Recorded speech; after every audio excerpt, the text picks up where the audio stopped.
오늘 오후 함께 나누실 본문 말씀은 다니엘 3장 13절에서 18절까지의 말씀입니다. 다니엘 3장 13절에서 18절까지의 말씀입니다.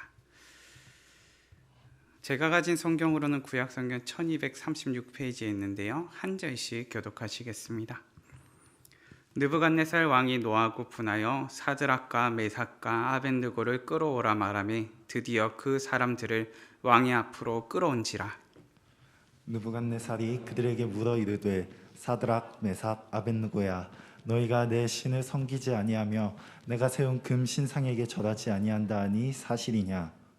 이제라도 너희가 준비하였다가 나팔과 피리와 수금과 사명금과 양금과 생황과 및 모든 악기 소리를 들을 때 내가 만든 신상 앞에 엎드려 절하면 좋거니와 너희가 만일 절하지 아니하면 즉시 너희를 맹렬히 타는 풀무불 가운데에 던져 넣을 것이니 능히 너희를 내 손에서 건져낼 신이 누구이겠느냐 하니 사드락과 메삭과 아벳느고가 왕에게 대답하여 이르되 느부갓네살이여 우리가 이 일에 대하여 왕에게 대답할 필요가 없나이다.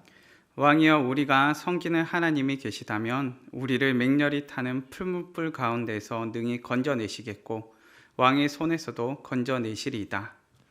그렇게 하지 아니하실지라도 왕이여 우리가 왕의 신들을 섬기지도 아니하고 왕이 세우신 금 신상에게 절하지도 아니할 줄을 아옵소서.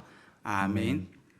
오늘 다니엘 3장 13절에서 18절 말씀으로 믿음으로 산다는 것은 이라는 제목으로 말씀을 나누고자 합니다. 우리가 세상 가운데서 살다 보면은 믿음을 가지고 살아야 할 이유보다 믿음을 가지면 안 될 이유가 참 많은 걸 보게 됩니다. 정확하게는 믿음으로 살 만한 이유보다는 믿음으로 살 수 없게 만드는 여러 이유들을 마주하게 되는 것이죠. 우리가 경험하는 고통이나 괴로움 혹은 근심과 걱정들이 우리가 이 땅 가운데서 믿음으로 살면 안 되는 이유가 될 때가 참 많습니다. 세상 가운데 사는 우리는 걱정, 근심이 없이 사는 것이 아니라 걱정, 근심을 끌어안고 살아갈 때가 참 많습니다. 고통과 괴로움이 일상일 때도 많고 고독과 외로움은 늘 우리의 친구일 때가 참 많습니다. 오늘의 본문 말씀 가운데서 마주하게 되는 다니엘의 세 친구들도 그렇습니다. 다니엘의 세 친구들 혹시 이름을 아십니까? 네, 이름이 조금씩 떠오르고 있는데요. 그 성경 말씀을 보다 보면 다니엘의 세 친구들이 좀 서럽습니다. 왜인가 하니까 이름으로 불리면 좋겠는데 다니엘은 다니엘이란 이름으로 불립니다. 그런데 다니엘의 친구들의 이름은 무엇입니까? 새 친구가 될 때가 참 많습니다. 분명히 이름은 있는데 다니엘은 다니엘로 이름으로 불러주는데 새 친구는 그냥 새 친구들일 때가 참 많습니다. 그런데 그것도 억울한데 또 얼마나 억울한지 아십니까? 다니엘은 본명으로 불러주는데 새 친구는 본명으로 잘 안 불립니다. 우리가 새 친구들의 이름 하면 떠오르는 것이 무엇입니까? 사드락과 메삭과 아벳느고입니다. 참 억울합니다. 다니엘은 본명으로 불러주는데 새 친구들은 자신들이 원하지 않는 바벨론식 이름으로 불리고 있습니다. 하나냐와 미사엘과 아사랴라는 본명이 있음에도 우리는 무엇으로 기억합니까? 사드락과 메삭과 아벳느고라고 기억하고 있습니다. 자신의 본명조차 빼앗겨버린 친구들 누굽니까? 새 친구입니다. 자신의 이름조차 원하는 대로 불리지 못하고 있는 인물들 누굽니까? 새 친구들입니다. 그런데 이 새 친구들은 다니엘과 마찬가지로 왕족이요 귀족의 신분이었습니다. 본래 그들이 가졌던 신분은 존귀한 신분이었습니다. 존귀한 신분임에도 불구하고 지금 신분은 무엇입니까? 포로로 끌려온 자들이었습니다. 다행인 것은 다니엘이 왕 앞에 인정을 받아서 다니엘로 인하여서 새 친구들이 바벨론의 지방의 관직을 맡았다는 것입니다. 이제 좀 풀리는 것 같습니다. 무언가 인생에 그래도 포로의 신분에서 관직을 맡으니까 조금 풀려가는 것 같습니다. 그런데 인생의 위기가 또 다시 찾아옵니다. 무엇입니까? 왕이 금신상을 만들었습니다. 금신상을 만들고 무엇하라 말합니까? 절하라 말합니다. 그 금신상을 향하여서 절하라 말합니다. 새 친구들의 입장에서 본다면은 그 금신상에 절하면 됩니까? 안 됩니까? 사실 절하면 편합니다. 그런데 이 금신상에 절하지 못하니까 문제가 생기는 것입니다. 실상 새 친구들이 마주하는 위기는 무엇입니까? 믿음을 지키고자 하기 때문에 생기는 문제입니다. 믿음을 지키고자 하지 않는다면 그들이 경험하지 않아도 될 문제입니다. 우리가 생각하는 편의로, 우리가 생각하는 융통성으로 절하기만 하면 그들은 고발당할 이유도 없고 고난당할 이유도 없고 지금 시험에 빠지거나 자신이 만지고 있는, 자신이 감당하고 있는 관직을 박탈당할 이유도 없습니다. 그런데 무엇 때문에 문제가 되는 것입니까? 믿음으로 살려고 하기 때문에, 믿음으로 사는 것을 결단하기 때문에 문제가 되는 것입니다. 본문 말씀에 새 친구들을 향한 고소의 내용은 이렇게 등장합니다. 12절 말씀인데요, 본문의 앞절 말씀이지요. 이 사람들이 왕을 높이지 아니하며 왕의 신들을 섬기지 아니하며 왕이 세우신 금신상에게 절하지 아니하나이다. 아멘. 새 친구들이 믿음으로 살려고 하니까 금신상에게 절할 수 없고 각종 우상들을 섬길 수 없으며 이것 때문에 눈에 띄어서 무엇이 되었다 말하는 겁니까? 고소함이 되었다 말하는 겁니다. 너희가 믿음으로 살려고 하니까 고소함을 받네. 바로 그것이 됩니다. 우리는 본문에 드러난 새 친구들을 통해서 믿음으로 산다는 것은 도대체 어떻게 사는 것인지를 한번 살펴보기를 원합니다. 믿음으로 산다는 것은 어떻게 사는 것입니까? 첫째는 어쩔 수 없이 눈에 띄는 것입니다. 본문의 14절과 16절 말씀입니다. 느부갓네살이 그들에게 물어 이르되 사드락 메삭 아벤느고야 너희가 내 신을 섬기지 아니하며 내가 세운 금신상에게 절하지 아니한다 하니 사실이냐? 사드락과 메삭과 아벤느고가 왕에게 대답하여 이르되 느부갓네살이여 우리가 이 일에 대하여 왕에게 대답할 필요가 없나이다. 아멘. 자, 이 문맥만 보면은 새 친구가 마치 귀빈 접대를 받는 사람 같습니다. 그런데 새 친구는 본래 무슨 신분이었다고요? 포로의 신분이었습니다. 존귀한 자가 아니라요, 비천한 자의 신분을 본래 가지고 있던 자들이 새 친구들입니다. 포로로 끌려온 자들입니다. 다행인 것은 왕에게 관직을 받아서 관직의 직분을 감당했던 자들입니다. 그런데 이들이 안타까운 것은 고소를 당하였고 왕에게 끌려왔습니다. 포로의 신분에서 이제는 무슨 신분으로 더 내려갔습니까? 죄인의 신분으로 더 내려가 있습니다. 그런데 우리는 새 친구들의 모습 가운데서 스스로 잘못했다고 비면서 애원하며 목숨만 살려달라고 비는 모습을 도무지 살펴볼 수가 없습니다. 왕 앞에 새 친구가 끌려와야 했던 이유는 무엇입니까? 하나님을 믿기 때문입니다. 하나님을 믿는 믿음을 지키려고 했기 때문입니다.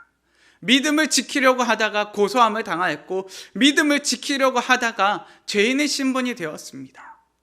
그런데 이들이 끌려와서 용서를 구하면서 벌벌 떨면서 제발 목숨만 살려주세요 하고 애원하는 장면을 우리는 보게 됩니까? 아니요, 도무지 볼 수가 없습니다. 왕 앞에 선 새 친구들의 모습이 일반적인 죄인들의 모습과는 다르게 눈에 띄는 것입니다. 금신상에게 절하지 않는 모습만 눈에 띄는 것이 아니라 왕 앞에 끌려온 이들의 모습조차 눈에 띕니다. 믿음으로 살기 때문에 어쩔 수 없이 눈에 띄는 것입니다. 우리가 생각하기에는 만약에 새 친구들이 왕 앞에 끌려와서 죄송합니다, 용서해 주세요, 살려주세요 라고 말한다면 이들은 쉽사리 풀려날 것입니다. 그런데 이들이 왜 살려주세요, 용서해 주세요, 목숨만 좀 붙들어 주세요 라고 말하지 못합니까? 그 조건이 금신상에게 절해야 되기 때문입니다. 하나님을 저버려야지만 자신들이 살 수 있기 때문입니다.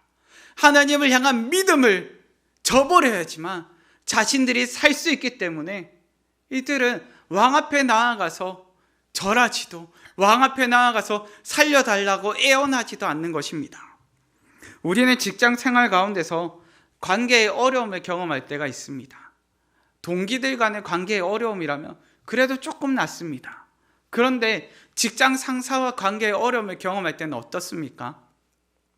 직장 상사가 잠시 나 좀 봅시다 라고 말하면 우리는 사회생활에 적응해 버렸고 융통성을 발휘하여서 무엇을 합니까? 직장 상사에게 불려간다면 먼저 입술 가운데 죄송합니다로 먼저 시작할 것입니다. 이것이 융통성이라 말하고 사회생활이라 말하기 때문입니다. 그런데 왕 앞에 끌려온 새 친구들의 모습 가운데는 융통성이라든지 사회생활이라 말할 수 있는 모습을 도무지 찾아볼 수가 없습니다. 아니, 융통성 좀 발휘하고 사회생활 좀 발휘하면 안 됩니까? 지금 이 위기를 모면하기 위해서 잠깐만 발휘하면 안 됩니까? 그런데 그럴 수가 없습니다. 왜 그렇습니까?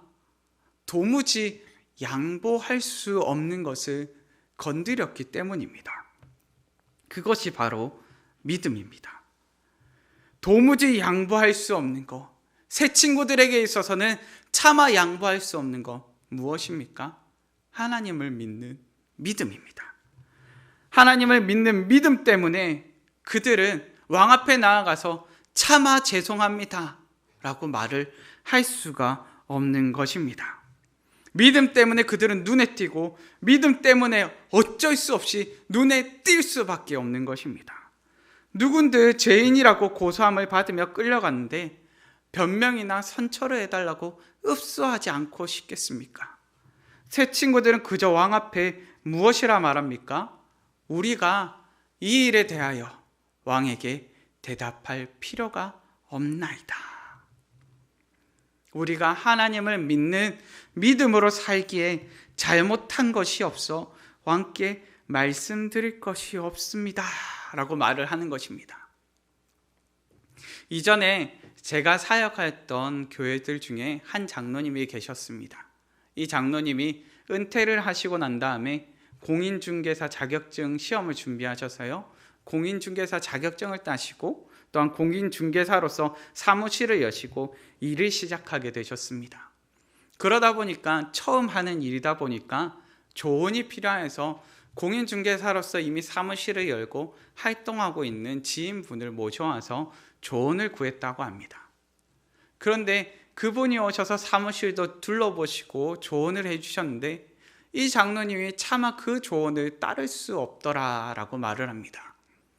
그분이 오셔서요, 지인분이 오셔서 이렇게 얘기를 하셨습니다. 요즘은 그냥 정가대로 그냥 보여지는 가격대로 물건을 올리면 사람들이 잘 찾아오지 않습니다. 그러니까 조금 저렴하게 가격을 올리시고 나중에 사람이 오면은 본래 매물, 진짜 매물을 보여주시면 됩니다 라고 이야기를 한 것입니다. 무슨 말입니까? 허위 매물을 올려놓고 그 허위 매물을 통해서 사람이 오면 진짜 매물을 보여주시면 됩니다 라고 가르쳐 주셨다는 겁니다. 이 장로님의 마음 가운데 사실 꼭 그렇게까지 해야 되나 라고 말을 하는데 그 지인분은 자꾸만 그렇게 해야 된다고 말을 합니다. 그렇게 안 하면 사람이 안 옵니다 라고 말을 하는 것입니다. 그런데 이 장로님이 차마 그 조언을 따를 수가 없었습니다. 이 장로님은 평생을 교도관으로 일해 오셨습니다. 교도관으로 일해 오시면서 그 누구보다도 정직하기 위해서, 하나님을 믿는 자녀로서 정직하기 위해서 힘써 오셨는데 차마 그 조언을 받아들일 수가 없었던 것입니다. 세상 사람들이 말하는 쉬운 길을 놔두고 왜 굳이 정직한 길, 힘들다 말하는 길, 어려운 길을 갑니까? 어쩔 수 없이 믿음을 포기할 수가 없기 때문입니다. 믿음을 차마 저버릴 수가 없기 때문입니다. 왜 편한 길, 쉬운 길로 가고 싶지 않겠습니까? 왜 안일한 길, 이번만 모면하면 되는 길로 가고 싶지 않겠습니까? 그런데 믿음으로 사는 길이 그렇습니다. 세상 사람들이 보기에는 어쩔 수 없이 눈에 띌 수밖에 없는 길입니다. 왜요? 굳이 힘든 길로 돌아가는 것처럼 보이기 때문입니다. 믿음으로 사는 것, 그 두 번째는 차마 포기할 수가 없는 것입니다. 본문의 18절 말씀입니다. 본문의 18절 말씀인데요, 한 절의 말씀 우리 한 목소리로 함께 봉독하시겠습니다. 그렇게 하지 아니하실지라도 왕이여 우리가 왕의 신들을 섬기지도 아니하고 왕이 세우신 금신상에게 절하지도 아니할 줄을 아옵소서. 아멘. 믿음을 지키고 믿음 가운데서 산다면 그 결과까지 좋으면 얼마나 좋겠습니까? 왕 앞에 나아가서 우리가 차마 그럴 수 없습니다. 우리가 차마 절할 수 없습니다. 우리가 왕에게 드릴 말이 없습니다. 라고 말을 했을 때 왕의 마음 가운데 갑자기 감동이 일어나서 그래 너희는 그래도 괜찮아 라는 아름다운 결과가 있으면 얼마나 좋겠습니까? 그런데 본문 말씀 가운데 드러나는 세 친구들 가운데는 이미 판결이 정해져 있었습니다. 무슨 판결입니까? 풀무불입니다. 우리로 치자면 용광로입니다. 세 친구들에게 정해져 있는 판결은 아름다운 판결, 마음의 감동이 일어나서 긍휼에 있는 판결이 아닙니다. 무슨 판결입니까? 풀무불. 죽음과 고난이 그들 앞에 놓여 있었다는 것입니다. 그들을 향한 판결은 이미 정해져 있었습니다. 우리가 보기에는 잠깐만 포기하면 편할 것 같습니다. 눈을 질끈 감은 채 잠깐만 손을 놓는다면, 눈을 질끈 감은 채 잠깐 입술로만 거짓을 고한다면 괜찮을 것 같습니다. 그런데 믿음으로 산다는 것은 차마 포기할 수가 없는 것입니다. 세상에서 보기에는 성공한 인생이 되지 못한다 할지라도 그것이 문제가 되지 않습니다. 최고의 가치가 내 인생의 성공이 아니라 하나님과의 관계에 있기 때문입니다. 믿음으로 산다는 것은 하나님과의 관계를 차마 포기할 수가 없는 것입니다. 사람들은 저마다 차마 포기할 수 없는 것들이 있습니다. 혹시 25, 21라는 드라마를 아십니까? 네, 속삭이는 소리가 살짝 들어오는 것도 같은데요. 25, 21. 제가 바뀐 거 아니죠? 네, 맞는 것 같습니다. 이 드라마를 보다 보면 여자 주인공으로 등장하는 인물이 김태리라는 인물입니다. 그런데 이 인물이 드라마 속 장면 가운데서 참 수고하고 고생하는 장면이 한 장면 나오는데요. 물론 드라마상에서 많이 나옵니다. 많이 나오는데 제가 눈여겨봤던 한 장면은 무슨 장면인 거 아니까 어린 시절 아버지가 만들어 주었던 새 의자를 찾아다니는 장면이었습니다. 사실 이 주인공에게는 일찍 아버지를 여인 기억이 있습니다. 어린 시절 자신을 사랑하였고 자신에게 있어서 아낌없는 애정을 부어주었던 아버지가 그 아버지가 일찍 떠나버린 것입니다. 그런데 그러한 아픔을 가지고 살아가는 그 주인공에게 있어서 아버지의 추억이 깃들어 있고 아버지의 관계 가운데 늘 아름다운 관계를 떠올리게 만드는 물건이 있었는데 그것이 아버지가 만들어 주었던 의자 3개였습니다. 이 의자가 세월이 흘러서 볼품이 없어지고 망가지고 자신이 옮기다가 거의 쓸 수 없을 정도로 다 부서졌는데도 차마 그 의자를 포기할 수가 없습니다. 어떻게든 고치고 싶고 버려져 있는 의자를 어떻게든 찾아서 늘 함께하고 싶습니다. 왜 의자를 포기할 수가 없는 것입니까? 아버지와의 사랑의 관계, 아버지와의 추억이 담겨 있기에 그것을 차마 포기할 수는 없는 것입니다. 결과야 어떻든 지금의 수고와 헌신을 그것을 포기할 수 없기 때문에 감당하게 만드는 것입니다. 새 친구들은 말합니다. 그렇게 하지 아니하실지라도. 아멘. 왕이 자신들에게 어떠한 판결을 내린다 할지라도 자신들이 감당해야 될 수고와 헌신이 얼마만큼 크다고 할지라도 자신들은 차마 포기할 수 없다고 말하는 것입니다. 이것이 바로 믿음으로 사는 것입니다. 세상 그 어떤 무엇보다도 하나님과의 관계가 중심이 되는 것입니다. 하나님과의 관계 때문에 차마 포기할 수 없는 것. 결과에 어떻든 지금의 수고와 헌신을 감당하게 만드는 것. 그것이 바로 믿음으로 사는 것입니다. 내가 한 가지를 포기하지 않기 위해서는 다른 하나는 반드시 포기해야만 합니다. 우리가 하나님과의 관계를 차마 포기할 수 없다면 반대로 우리가 반드시 포기해야 할 것이 있습니다. 팬인가 제자인가라는 책에 보면은 예수님을 따르기 위해 땡땡땡땡을 포기해야 했다는 내용이 담겨 있습니다. 여기에 사람들이 여러 가지 글을 남깁니다. 예수님을 따르기 위해 자신이 무엇을 포기했는지를 남기는 것이지요. 거기에 보면은 예수님을 따르기 위해 어릴 적 친구들과 나이트클럽에서 노는 것을 포기해야 했다. 예수님을 따르기 위해 나만의 조용한 삶을 포기해야 했다. 예수님을 따르기 위해 은퇴 후 삶을 즐기는 것을 포기해야 했다라고 나와 있습니다. 내용은 달라도 요지는 무엇입니까?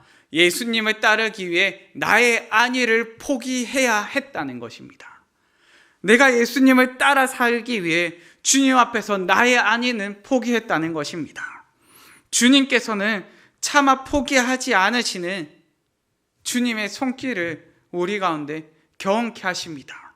어떠할 때요? 내가 주님을 따르기 위해 나의 안위를 포기할 때 함께 하시는 주님의 손길을 경험케 하시는 것입니다.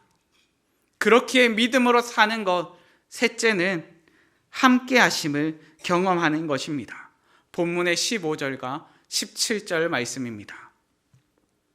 이제라도 너희가 준비하였다가 나팔과 피리와 수금과 사명금과 양금과 생황과 및 모든 악기 소리를 들을 때 내가 만든 신상 앞에 엎드려 절하면 좋거니와 너희가 만일 절하지 아니하면 즉시 너희를 맹렬히 타는 풀무불 가운데에 던져 넣을 것이니 능히 너희를 내 손에서 건져낼 신이 누구겠느냐 하니 왕이여 우리가 섬기는 하나님이 계시다면 우리를 맹렬히 타는 풀무불 가운데서 능히 건져내시겠고 왕의 손에서도 건져내시리다. 아멘. 본문에서 강조되는 표현은 무엇입니까? 불입니다. 맹렬히 타는 풀무불입니다. 이어지는 장면들 가운데서 느부갓네살 왕은 평소보다 7배나 뜨겁게 하라고 말합니다. 여기서 7배라는 것은 할 수 있는 한 가장 뜨겁게 만들었다고 생각하시면 됩니다. 할 수 있는 한 가장 뜨겁게 만든 불을 그들 가운데 벌로써 내립니다. 새 친구를 결박하여 끌고 가던 붙들어서 끌고 가던 사람은 어떻게 됩니까? 그 병사는 불에 타 죽게 됩니다. 근처에 가기도 전에 그 맹렬한 불 때문에 그 불길 가운데 타서 죽어버린 것입니다. 느부갓네살 왕은 새 친구에게 너희를 내 손에서 구해낼 신은 없다라고 장담했습니다. 그런데 그럼에도 새 친구는 포기하지 않습니다. 우리가 믿는 하나님은 왕의 손에서 우리를 건져내실 것입니다. 물론 결론의 장면만 본다면은 새 친구는 왕의 손에서 건짐받습니다. 그런데 생각해 봅시다. 생각해 보기에 하나님께서 조금만 일찍 건져주시면 안 됩니까? 굳이 풀무불 구경 안 하고 그 풀무불 안에 들어가기 전에 왕 앞에 번쩍 나타나셔서 새 친구들을 냉큼 끌어가시면 안 됩니까? 아니 왕 앞에 고소당할 일도 없게 원수들의 눈을 가려주셨으면 안 됩니까? 하는 생각이 듭니다. 우리가 기도할 때 많은 경우 우리는 기도 응답의 역사가 조금만 더 일찍 일어났으면 좋겠습니다. 내가 기도하는 순간 즉각적으로 일어났으면 좋겠고 내가 기도하였을 때 내가 마음 졸이며 걱정하며 근심하지 않아도 되게 즉각적으로 나에게 무언가 조금만 더 일찍 일어났으면 좋겠습니다. 그런데 스스로 생각하기에 이제 다 끝났네 라고 바로 생각하는 그 순간에 하나님께서는 응답해 주실 때가 기도 응답의 손길을 펼쳐 주실 때가 참 많음을 보게 됩니다. 하나님께서 우리의 위기의 상황 가운데서 우리는 이제 포기할 것 같은데 그 순간에 하나님께서는 건져주심을 경험하게 되는 것입니다. 남포교회 박영선 목사님은 답을 듣지 못해도 울며 기도해야 할 이유에 대해서 다음과 같이 말씀하십니다. 어떤 것들은 나이가 좀 더 들면 그 문제가 아무것도 아닌 문제가 되는 게 많아요. 우리가 크면 앞에 있었던 벽 때문에 안 보였던 것이 벽을 허물어야 보이는 게 아니라 키가 크면 보이는 것이 있어요. 이 말은 지금 당장에 키가 커야 된다는 말이 아닙니다. 무슨 말입니까? 키가 커서 너머를 볼 수 있을 때까지 우리가 할 수 있는 것은 무엇이겠습니까? 견디는 것입니다. 내가 키가 클 때까지, 벽 너머를 볼 수 있을 때까지 견디는 것입니다. 앞이 보이지 않을지라도 할 수 있는 것은 무엇입니까? 견디는 것입니다. 새 친구의 눈앞에 보이는 것은 맹렬한 불길입니다. 그 불길을 보면서 새 친구의 생각은 무엇이었을까요? 이제 저 불길 가운데 우리가 들어가서 죽겠구나. 새 친구들이 떨리지 않았을까요? 심장이 쿵쾅쿵쾅거리면서 발걸음이 덜덜 떨리면서 옮겨지지 않았을까요? 떨리는 발걸음으로 한 걸음 한 걸음 결박된 채 끌려가는데 옆에 있던 병사가 불에 타 죽는 모습을 보면서 우리도 조금만 있으면 저렇게 불에 타 죽겠구나 하면서 두렵고 떨리는 마음으로 그 발걸음을 한 발짝 한 발짝 옮겼겠지요. 그런데 그 한 발짝 한 발짝 걸어 들어갔을 때 자신들이 할 수 있는 것이라고 그저 그 불꽃 가운데로 걸어 들어가는 것밖에 없었는데, 모든 것이 끝났다고 생각되는 그 순간 그 새 친구들이 보게 되고 수많은 사람들이 목격하게 되는 것은 무엇입니까? 그 고통 속에서도 함께하고 계셨던 주님의 모습을 마침내 발견하게 되는 것입니다. 믿음으로 산다는 것은 이처럼 주님께서 함께 하심을 경험하며 사는 것입니다. 고통 가운데 견디고 버텨낼 때 벽 너머에서 나와 함께 하셨던 주님을 발견하는 것이요, 끊임없이 나를 붙잡으시고 나를 부둥켜 안고 계셨던 그 주님을 깨달아 알게 되는 것입니다. 이사야 43장 1절과 2절 말씀에는 다음과 같이 기록하고 있습니다. 우리 한 목소리로 함께 읽으시겠습니다. 너는 두려워하지 말라. 내가 너를 구속하였고 내가 너를 지명하여 불렀나니 너는 내 것이라. 내가 물 가운데로 지날 때 내가 너와 함께 할 것이라. 강을 건널 때 물이 너를 침몰하지 못할 것이며 내가 불 가운데로 지날 때 타지도 아니할 것이요 불꽃이 너를 사르지도 못하리니. 아멘. 세상살이 가운데 믿음 없이 살아야 할 수많은 시험과 유혹들을 우리는 이 땅 가운데서 경험하게 됩니다. 우리는 믿음으로 살기를 이 땅 가운데서 결단하지만 우리를 넘어뜨릴 수많은 시험들이 우리 앞에 놓여 있음을 보게 됩니다. 그런데 이 땅 가운데 믿음으로 산다는 것은 어떻게 사는 것입니까? 첫째는 어쩔 수 없이 눈에 띄는 것입니다. 믿음 때문에 편한 길, 쉬운 길이 아니라 굳이 힘든 길로 가고 있으니 눈에 띄는 것입니다. 둘째는 차마 포기할 수가 없는 것입니다. 나의 안위를 포기하고 주님 위에 살기를 택하는 것입니다. 셋째는 함께 하심을 경험하는 것입니다. 믿음으로 견디고 버티며 함께 하시는 주님을 경험하는 것입니다. 세상 앞에 믿음으로 살기를 결단하였을 때 세상 아름답고 평탄한 길이 우리 앞에 놓여지지는 않습니다.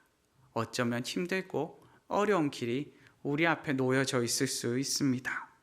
그럼에도 저는 우리 성도님들 가운데, 그리고 우리 믿음의 청년들 가운데 믿음을 붙잡고 믿음으로 사는 것을 강력하게 추천드립니다. 우리가 믿는 주님은 믿음으로 사는 사람들과 함께 하실 것이요, 믿음으로 사는 사람들의 죄를 속량하시어 구원자가 되어주시고 건짐받는 자가 되게 하실 것이기 때문입니다. 오직 믿음으로 이 땅을 사시는 우리 성도님들 되시기를 간절히 바랍니다. 이 시간 다 함께 찬양하실 텐데요, 다 함께 찬양하실 텐데 우리 두려워 말라 다 함께 찬양하시겠습니다.